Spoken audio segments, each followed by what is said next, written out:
I am here with actor Sam Wolf, actually almost on stage at Dodger Stages. He will be on stage later, I will not. Before we talk about Jersey Boys, though, let's talk a little bit about when you first decided that you wanted to be an actor and what steps you took. Sure. It was in third grade. I did my first show. It was Honk, and I always joke that I was typecast as the ugly duckling in my first show. And then right afterwards, I wasn't really sold on it. It was like a youth theater class type thing, you know. I wasn't really sold on it. And then there was a tap class right afterwards. And the teacher at the time, Sandy, who I still dance with today, she was smart about it. She put a tap shoe on my hand and said, "Check this out." I went pop, pop, pop on the stage, and I was so mesmerized with the sound and everything. I stuck around for the tap class, and then the following week, stuck around for the show and the rehearsal and the tap class, and sure enough, kept doing it, and fell in love with being on stage. Did you think you originally wanted to pursue the dance part of it more than the acting, or you knew kind of going in that you wanted to do both? And I knew that I really liked tap dancing. My mom tried to get me in ballet, was not having it. Yeah. Which I kind of regret now, but was not happening at the time. But I knew that I liked the rhythm aspect of tap dancing. Okay. And so it was just part of like that Thursday schedule. I think it was on a Thursday. That schedule of do the rehearsal for the show and then take class afterwards. And I guess I fell in love with the spotlight, the audience, the energy, performing. I guess they noticed I had, some sort of talent for it, I suppose. And just kept doing it. Simultaneously doing sports, and then around freshman year of high school, it came time to decide sports or theater. And I knew for sure I did not have the potential for a real career in sports, and so I chose theater. I said, I really have a knack for this.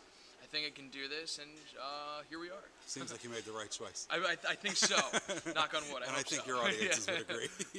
Now, you're from this area, right? I'm from about 20 minutes outside the city. Okay, so it wasn't like a big. No, I mean I did all my training here. Once it came like seriously time to buckle down and prepare for college auditions and everything, I did all my training in the city. So I grew up seeing shows in the city. My dad is a pianist for Alvin Ailey, so I got to see that in the city every year. My mom is still in a choir in the city, so I was always in and around the city. Yeah. And now, what was your first credit? My first professional credit, yeah. It was the summer of freshman year of college. I did the production of Bloody Bloody Andrew Jackson. It was like the regional premiere in Cleveland, and it was a blast. And it was like an equity place and whatnot. I got a stipend. I wasn't actually like really paid for it. Yeah. But did get a stipend. And then every year, whether it be the fall or the summer of college, every year I did a professional show until finally it was after junior year, the summer after, I got my equity card. Doing Les Mis and Merry Wives of Windsor, a Shakespeare show in rep at Idaho Shakespeare Festival, which transferred to Great Lakes. And that sort of propelled, the next thing onto the next until once again, here we are. Right, and then you were part of Cast of Carrie, right? Yeah, in college. God, that was a lot of fun. Yeah, you did Saturday Night Fever. Yeah, oh God, yeah, that show has a place in my heart. There was a lot of dancing in that one. Yeah, no, for sure. The first time I did it, we recreated the iconic movie choreography, or a lot of it, at least for the dance solo. And what's his number in the club? You know what I'm talking about? What is it? Help me out here. Oh, I don't know. What is it? What you doing on your back? That one. You should be dancing. You should be dancing. So we used that choreography, the Travolta choreo. We got there. Yeah. And then when I did it at North Shore Music Theater, that was my first professional show once I graduated, right after college. It was with Nick Kenkel and Richard Stafford, and it was Nick Kenkel choreography. And if you've seen his choreo in was it Halftime, or he does Broadway Bears? Right. That's his thing. His choreo is no joke. Yeah. That was a workout. It was a marathon, but it was so much fun. That show is a blast. They've been reworking it, and I had such a good time with that show. And you also did West Side Story that year, right? No, I didn't do it at North Shore. I did it at Engelman Theater in Long Island, and then I did it at Casa Manana. Yeah, that show that one's another workout. Yeah, and around that same time, you did an episode of Mysteries of Laura, right? Did you? Yeah, that was my first. Did you decide you wanted to move into television and film at that point? Yeah, well, people had always said to me, you should look into it. You should dabble and really study it, focus on it, and I got that one little scene. Of course, it was with Josh Lucas and Deborah Messing. This Right. 3-line little scene as a cop. It was with these stars. It was awesome, and it was like I'm this little fish in this big pond of Yeah. stars. It was so cool. And then that parlayed into shortly after doing a couple episodes on Happy. Right, as Florian, right? Yeah, it's Florian. That was with Chris Maloney from Law and Order SVU fame. That is a fun show, really, really fun show. It's got grit, action, comedy. It's dark. It's charming, and it's on Sci-Fi. And now the first season's on Netflix, but season 2 is going to be on Sci-Fi. Right. Definitely check it out. I'm not in season 2, but it is definitely going to be a lot of fun. Now you also did Grease and Newsies, right? Yeah. So you've been in some big shows. What's that? You've been in some big shows. Yeah, I've been to some pretty well-known shows. I've done Grease 3 times now. All the same part? No. First, I was Duty. Then I graduated to Roger. If you can believe it, when I was a freshman in high school, I weighed 214 pounds, a little chubbier. So I played Roger, the guy who likes to eat a lot. And then most recently, I played Danny, which was a lot of fun. And then Newsies, I was Oscar Delancey, playing a bad guy. And that's with Al Blackstone choreography from So You Think You Can Dance. Yeah. And I didn't have a huge part in it, but I think that's what I liked about it, being, just a pawn in this huge production, this really beautiful, well done and well thought out production of this really quintessential show, especially for a younger generation. And I think it's easy to fall into a trap of doing that show the same way every time. Right. And Al Blackstone and Marco Santana found something very unique with that production. It was really cool to be a small part of it. Yeah. And now here we are at Jersey Boys. Voila. And we appeared. You started last fall, correct? No, I actually started end of May. In May, okay. Yeah, I joined about 6 months in. Nick Jamar was the original Tommy, and then I came in about 6 months in. And what was it like stepping on, this is the biggest stage you've been on, right, in terms of Off-Broadway? Yeah. This is like my big New York debut, if you will. What's it? Were you nervous at all, or you had enough theater Oh, credits God, under your yeah. belt? No? This show, from an audience standpoint, it is such a well-oiled machine. Yeah. That when you're watching it, it seems so simple. There's step touching, so you think. Right. It's just a lot of talking and singing, and it's so fluid and so smooth that you think it's just going to be, it's so natural. It must be easy just to walk on stage, do your thing, and walk right off. Right. There is so much happening in every moment, and there's so much detail that you have to pay attention to. It took a while to get it in my body and get really, I hope, good at it. Yeah. I hope people think I'm good I seen at it it. a couple months ago when Yeah, I interviewed Corey. You're doing very Oh, well. thank you, man. I appreciate it. But yeah, it is quite a difficult show, but very rewarding. Very, very rewarding. All the effort, all the hard work that's put into it is so worth it, and I think it's because it's based on the connection of the 4 seasons, right? It's all about that chemistry on and off stage.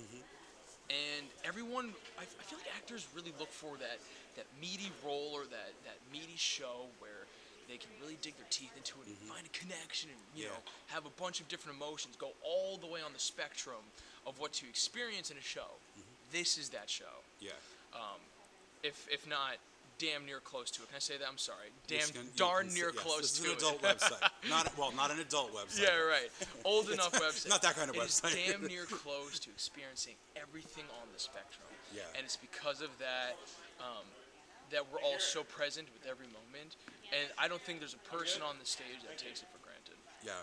What is the most challenging part of the show? Is it just what you just mentioned, or is it that you're playing a real person?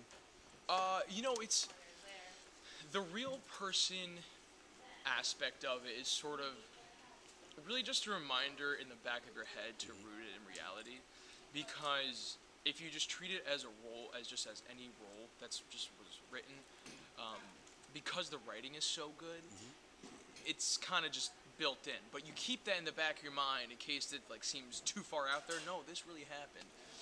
But the hardest part for me specifically is probably getting the audience on your side, from the get-go. Thank you, like you. I wanted that. I asked for that. We see who wields the power in this. Yeah, place. exactly. Mainly because Tom, he's no easygoing guy. He's a big personality in the room, and that's not everyone's taste, but that's okay, because you have to, for Tommy, you have to live in an unapologetic place for it. Right. You know, because he doesn't apologize for anything he does. He doesn't apologize for, spoiler alert, getting the group in a lot of debt. Right. A lot of debt. Never apologizes for it. Yeah. And so I think you have to just, you know, go balls to the wall with it and commit with it. And so that can be the toughest part, is getting the audience on your side. Yeah. And well, you do that after seeing the show. You. I can attest to that. Most nights. Well, at least the night I was there. Every other night. What do you find to be the most rewarding part of it? Is it when you see the audience singing along and really focused on it? Is it something that you do with the guys that you know there's such a camaraderie? It's a couple things. It's definitely, by the end of every show, feels like we're gearing up for battle. It's a long, emotional, very packed show. There's a lot going on, and it's a full 2.5 hours, a really full 2.5 hours. And by the time I get to my final direct address, my final monologue, before I sign off, essentially, I take in that moment of, wow, it's like one big exhale, we made it through every night. There are a couple other rewarding moments. For example, when it's someone's last show, it really makes you reflect and think how grateful we are to be doing this, how much you appreciate that person, and doing it with the group that we have. For example, Corey's last show was one of the coolest theater experiences of my life, because the audience energy, our energy on stage, was so cool. I'll never forget it. The third most rewarding thing is when you see grown men, especially men who are like, I don't do theater. I'm not going to go see theater. But they love the Four Seasons. They love these Italian guys, right? And at the end of the show, they're looking at us like we were the Four Seasons. Meanwhile, we're like, who are we? Right. I'm Sam Wolf. What does that mean? Yeah. They're looking at us like, oh my God, you guys are the Four Seasons. And this was I grew up, I connect so much with this, oh my God. Yeah. And seeing them move, and the whole audience on their feet and move by the end, after this whole extenuating journey. Is that a word? Yes. Okay. Extraneous? I don't know. After this journey? Yeah. We're going to pretend I got a word right, all right? This is not the SATs. Yeah. I didn't do well on the SATs. That's why I'm in theater. Seeing them appreciate that and want more, especially during the curtain call when we do a What a Night again, it's so worth it, man. Do they stop you outside after the performance? Yeah, sometimes. Yeah. You know, sometimes I escape out of there just like any old person. Just I'm one of the, just some civilian. But sometimes, they do stop and talk, and it's nice to connect with people after we've been on this journey together, because it really is a group effort. The audience is that 16th cast member. We feed off of them, so without them, we don't do this. When you do have an energy with a little less crowd, what do you do to have them up? Do you have to put 200% of energy in, since you're already at 100? So it's interesting. Sometimes you get crowds that are more into the physical comedy, and sometimes you get crowds that are really with it and really witty and sharp. Neither is better than the other. There's just different energies. Yeah. And what you do is we just keep doing our same thing. We know we have a vehicle that works, but sometimes when audiences necessarily aren't with it, or they feel a little behind, or sometimes what we do is we like to pick it up a notch. We like to wake ourselves up, wake the audience up, and see if they'll come with us. Yeah. And everyone experiences it differently. So just because one audience is more reactive than the other doesn't mean they're not appreciating it. Right.